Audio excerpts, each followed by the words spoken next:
Hey y'all, this is Southern Woods here. Welcome to the video game franchise tournament finale, where we go from the grade 8 all the way to the championship. All right, the final matchup. It's been a doozy. All right, if you haven't checked out round 1 or 2 or the whole play-in tournament I did, definitely go check it out and see what happened to your favorite video game franchise. And let's see if yours is still here. If you have been following along, we do have a Cinderella story coming up in round 1. First, it's best out of 5 points still, first to 3, and then the final 4 and the championship will be best out of 7, first to 4. Let's get started with the number 1 seed Mario against the 25th seed, biggest Cinderella story, Wizarding World, aka Harry Potter. All right. First up, well, let's get this out of the way. Subscribe. All right, subscribe. Hit the subscribe button and join the Southern Woods community if you want to see more of these outdoor videos, anything like that. But for real, let's get this started with Category 15. Category 15, y'all, is going to be modding community between Mario and Harry Potter. All right, Mario has a small but dedicated modding community. Wizarding World, very small as well, low capacity. There's some mod support, but it's not widespread. I'm going to give the slight nod here to Mario. All right, next up we got Category 4. Category 4, y'all, is going to be number of games in the franchise. Mario has the most with over 200, so let's just get that out of the way first. They're up 2-0, threatening to sweep the Cinderella story, the Wizard story. Now we got the 12th seed, which is going to be adaptations. All right, Mario is going to win this again. Harry Potter video games are adaptations of the movies and books, so it doesn't count the other way around. All right, Mario, however, video game that's been adapted into a couple movies and its own shit. Mario is going to win convincingly 3-0, sweeping Harry Potter, the boy wonder who was, or whatever they call him. Mario's going to the Final Four. The next matchup in the Grade 8 is the 12th seed Resident Evil against the 4th seed GTA Grand Theft Auto. All right, first category, we are going to draw. Whoa, one flew. Let's get that one. And it's going to be 12. So 12, once again, the video game adaptations between Grand Theft Auto and Resident Evil. Resident Evil has a film series spanning 7 live-action movies and several animated films, various novels as well. Probably the biggest adaptation franchise outside of Mario and Pokemon, which means for GTA, no. All right, there's no major film adaptations, but it did inspire some crime films, a few unofficial novels and game guides, but Resident Evil is going to get the first point here. Next up, we got Category 3. Category 3 is established date between the two. Resident Evil 1996, GTA 1997. Resident Evil is 1 year older. They're going to get one more point, threatening to sweep GTA. This would be a little mini upset, in my opinion. Next up, we got Category 11, which is going to be multiplayer. GTA's got this one on lock. Very big multiplayer experience. Resident Evil, a little bit more single player. Next up, we got Category 7, which is going to be soundtrack. Soundtrack here has got to go to Resident Evil, or maybe not. Let's look at the notes. I'm just assuming here. I actually gave it to GTA because they have excellent curated soundtracks featuring licensed music for the tone of each era that GTA is, like Vice City's the 80s, San Andreas is West Coast hip-hop, and I like that. I like it when they mesh it to blend in with the actual game. Resident Evil, of course, the music, the ambiance is critical for the game, but in of itself, it's not super amazing or unique. So 2-2, next point wins. Stuck together. I'm going to just re-roll. It's going to be 13. 13 is DLCs. All right, so more DLCs, the better here.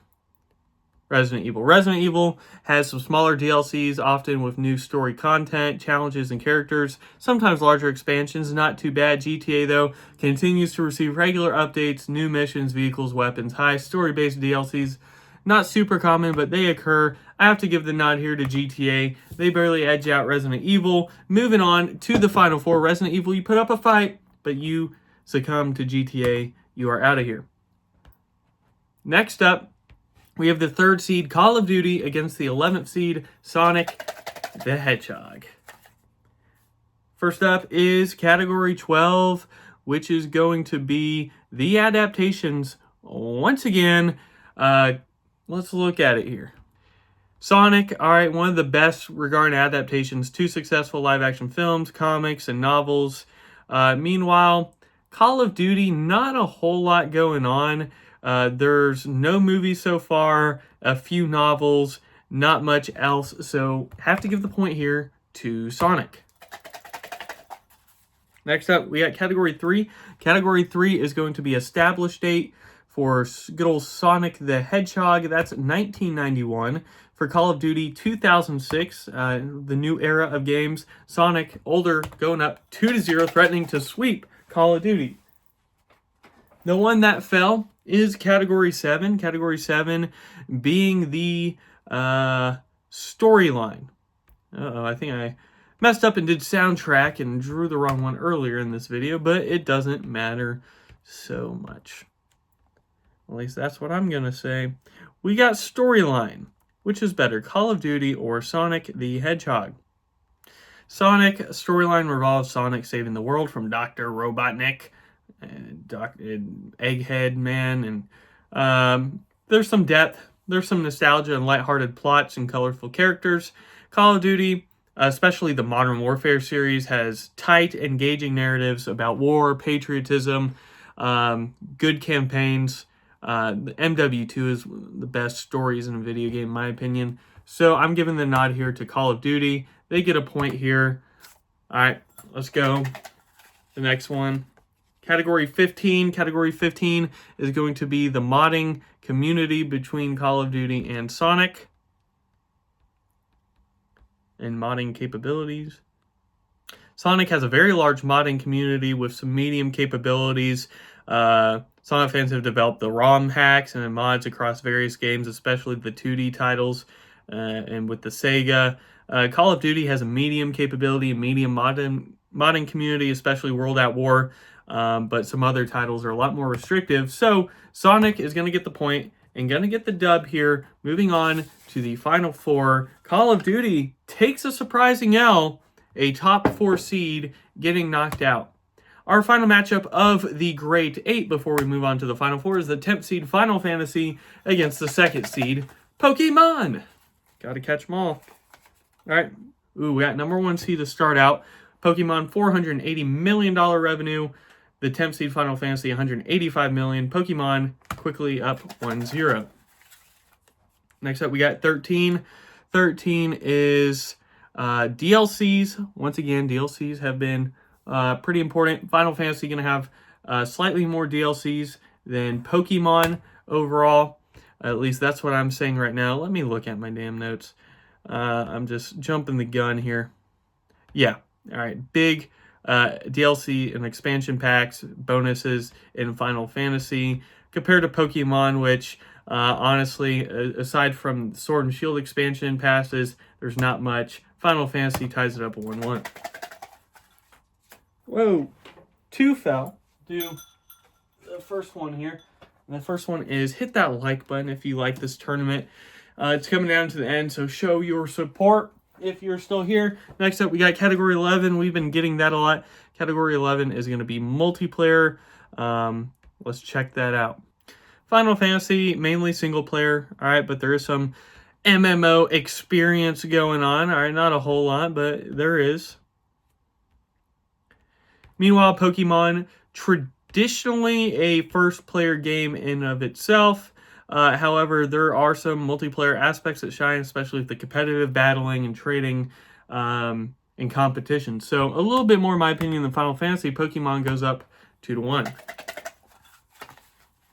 All right, next up, we got Category 12. All right, going from multiplayer to the adaptations, Pokemon probably the largest. Final Fantasy has some adaptations too, but Pokemon is very grand with the cartoons and the movies, books, and manga. So Pokemon is going to win. Moving on to the Final Four. Final Fantasy, it was just a fantasy. You are out. All right, we got our final ones. We have a first seed, a fourth seed, a second seed, and no third seed because Call of Duty lost to Sonic. These matches are best out of 7. First to 4 points will win. Our first matchup to determine who goes to the championship is the first seed Mario against the fourth seed GTA. First up, we got category 15, which is going to be modding here. And GTA is going to have definitely much more modding experience and community than Mario. Mario has some, especially on certain entries, but GTA far more moddable. They're going to go up 1-0. All right, next up, I got Category 3. Category 3 is the established date for Mario 1985, GTA 1997. So Mario ties it up 1-1. Next up, we got Category 16, the last one, which is going to be the awards and accolades. GTA has quite a bit of their own. I think it won maybe Game of the Year, pretty close. A lot of other prestigious awards and accolades. But Mario, there's just so much more. It's so numerous. They got just a lot more in terms of volume. They're going up 2-1. All right. Next up, we got Category 9. Category 9 is going to be the cultural significance. Once again, have to go with Mario here. Just too culturally significant. GTA has its own chunk. It made an impact, but not as much. Mario's up 3-1, threatening to win because they have to have 4. We got Category 7, which is going to be the storyline here. Mario, they've Princess Peach, and there's some other things with Bowser and all that. But GTA has a little bit more complex storylines in of itself. So GTA is going to get another point here. They're down 3-2. Ooh. You hate to get that. Number 1 seed revenue, GTA, $425 million, very respectable. But Mario, $879 million in its lifespan, pushing the 900 mil. They are going to get the point. They're going to win 4-2. Moving on to the championship. GTA, you are out of here. All right, the last Final Four matchup is the 11th seed Sonic against the 2nd seed Pokemon. First up, Category 14. Category 14 is going to be difficulty between the two. Let's check this out.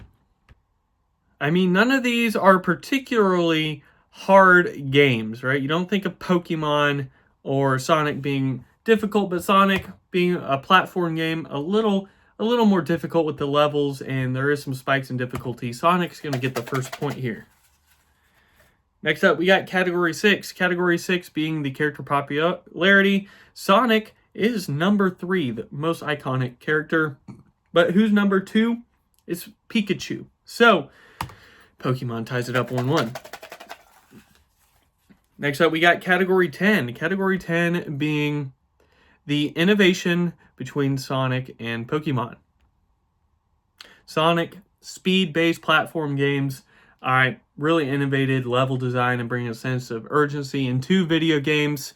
Very innovative, but Pokemon, innovative in blending RPG mechanics with a focus on collection and trading that helped handheld gaming create a cultural phenomenon with games, cards, TV shows, and more. So Pokemon is going to get the point here, going up 2-1. Next up is Category 3, established date. With Sonic, it's 1991. With Pokemon, 1996. Sonic is 5 years older, ties it up 2-2. Next up, we got Category 12. Category 12, going back to the adaptations. Both of these heavily adaptized, all right, with the movies and TV shows, no doubt. All right, Sonic, definitely top 5 with the 2 successful films, comics, novels, cartoons. But Pokemon, over 20 animated films, numerous manga, novels, and spin-offs. Probably the most successful with the adaptations in this tournament. They go up 3-2. We got a close one. We got Category 11, which is going to be the multiplayer experience here. All right, you could make arguments here for different ones, but honestly, Pokemon just has a lot more with the competitive battling, the trading in the tournaments compared to Sonic, which in some cases is very single player heavy. So Pokemon gonna get a 4-2 dub against Sonic the Hedgehog. He wasn't fast enough and he loses, he falls behind. We have the championship. Out of 64 seeds total across 2 tournaments, it did end up being the number 1 and 2 seed, Mario versus Pokemon. Put in the comments, which do you like more, Mario or Pokemon? The first category we are going to draw is difficulty between the two. Mario is not known for being a very difficult game, but honestly, neither is Pokemon, so this will be interesting. With Pokemon, the battling can be difficult, but Mario just a little bit more complex, a little bit more with the platforming. Mario just a tad bit more difficult probably to most people. They're going to get the first point here. Next up, Category 3. That's been important. These established dates. Mario 1985, Pokemon 1996. Mario quickly up 2-0. Pokemon fans may start sweating here in a second. We got Category 16. Category 16 is going to be the awards. All right, Mario is the most prestigious out of all this tournament. They're up 3-0. Will we get a sweep? That would be crazy. All right, we got Category 7, which is going to be storyline. All right, what did I put here? All right, because none of them have a super, super deep storyline, as we know. But is it Mario or is it Pokemon? Mario or is it Pokemon? It's going to be Pokemon, all right? The overarching storyline about a young trainer's journey to catch them all, be champion. You got rivalries, friendships, relationships. Pretty good. Mario's storyline's pretty straightforward, revolving around rescuing the princess. There is some, stuff going on with the Mushroom Kingdom and Bowser, but Pokemon, they get a point here. They barely escape with a point. Will they hold it? Will they come back? We got Category 5. Category 5 is going to be the logo preference. Interesting one that could end it between Mario and Pokemon. Super Mario. All right, the Mario logo. Colorful, pop, nostalgic, retro. Really good logo. But let's look at Pokemon. Also nostalgic, kind of that 90s retro. A little more closer to my heart, just regarding with the cartoons and stuff. So I'm going to give Pokemon the nod here. Let's make it competitive. All right. Next up, we got Category 2. Whoop! My personal preference, Mario or Pokemon. I was always more into Yu-Gi-Oh! When it came to Pokemon cards and Yu-Gi-Oh! Cards. I did like the Pokemon cartoon. Mario, though, I played so much Mario. As a video game, I have to go with Mario because I played bunch of Mario, barely played any Pokemon. So Mario's going to get a 4-2 win over Pokemon, being the best video game franchise out there. It's the best selling, it's the best awarding, and it's no doubt that Yahoo! Mario is the winner. So hit me with that like button if you like this tournament. If you want to see more of these, subscribe and join the Southern Woods community. Without further ado, congrats to Mario, shout out to Pokemon, Southern Woods out.